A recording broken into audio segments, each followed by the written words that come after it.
हमारे इस देश में ऐसे कई महान लोगों ने जन्म लिया है जिन्होंने हमारे देश की दिशा को एक नया आयाम दिया है और हमारे इस देश को सफलता के शिखर पर पहुंचाया है। उन सभी महान लोगों के जीवन की कई घटनाएं हैं जिनसे हम सब बहुत कुछ सीख सकते हैं। तो आज से हम इन कहानियों की श्रृंखला शुरू कर रहे हैं, जिसमें पहली कहानी है विवेकानंद जी की। तो चलिए आरंभ करते हैं। भारत का कोई भी इंसान ऐसा नहीं होगा जिसने विवेकानंद जी के बारे में नहीं सुना होगा। विवेकानंद जी ने जीवित रहते लाखों करोड़ों युवाओं को सफलता का संदेश दिया और उन्हें सफलता तक पहुंचाया, और उनके मरणोपरांत भी उनके संदेश हमेशा के लिए जीवित रह गए। विवेकानंद जी के जीवन की एक ऐसी सत्य घटना है जिससे हम सभी युवा बहुत कुछ सीख सकते हैं और उससे हमारी जिंदगी में बहुत बदलाव आ सकता है।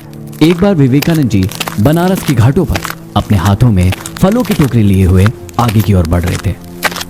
उनकी नजर एक दूर पर बैठे हुए बंदर पर पड़ी जो उन्हें घूर रहा था।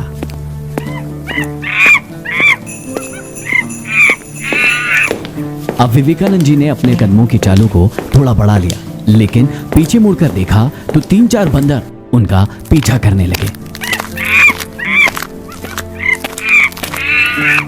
अब उन्होंने अपने कदमों की चालों को और तेज कर दिया, लेकिन ये क्या, जब पीछे देखा तो 8-10 बंदर उनका पीछा करने लगे। वो थोड़े से डर गए और भागने लगे। अपने फलों की टोकरी को पकड़कर जोर से भागने लगे, लेकिन पीछे और बंदरों की संख्या बढ़ती गई उन फलों को खाने के लिए।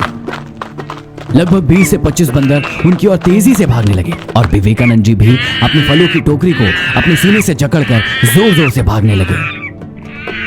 दूर पर खड़े हुए एक संत ने जैसे ही ये दृश्य देखा, उन्होंने जोर से चिल्लाया कि बेटा भागो मत, उनका सामना करो। विवेकानंद जी उन संत की बातों को बखूबी समझ चुके थे। दौड़ते दौड़ते अपने कदमों को रोका और बंदरों के सामने सीना चौड़ा करके खड़े हो गए। उन्होंने अपनी फलों की टोकरी को संभाला और पास में देखा एक लकड़ी पड़ी हुई थी।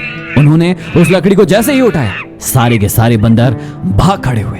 स्वामी विवेकानंद के जीवन की इस घटना में एक बहुत बड़ी सीख छुपी हुई है। हम सबके जीवन में कभी ना कभी कहीं ना कहीं समस्याएं आती ही हैं, मुसीबतें आती ही हैं, लेकिन हम कई बार उनका सामना करना छोड़ देते हैं, उनसे हार मान लेते हैं, उनसे भागने लगते हैं, कभी भी उनका डटकर सामना नहीं करते हैं। और यदि हम ऐसे ही डरते रहे तो वो समस्याएं हमें ऐसे ही डराती रहेंगी, हमें मारती रहेंगी। लेकिन जिस दिन हमने डटकर उन मुसीबतों का सामना कर लिया, फिर जिंदगी की कोई ऐसी मुसीबत नहीं होगी जो हमारे सामने टिक पाएंगी। तो आज की इस कहानी से हमें यही सीख मिलती है कि यदि हमारी जिंदगी में कोई भी मुसीबत हमारे सामने आती है तो हमें डटकर उसका सामना करना है, ना कि उससे भागना है। जल्दी ही आप सभी के सामने उपस्थित होऊंगा नई कहानी लेकर। आप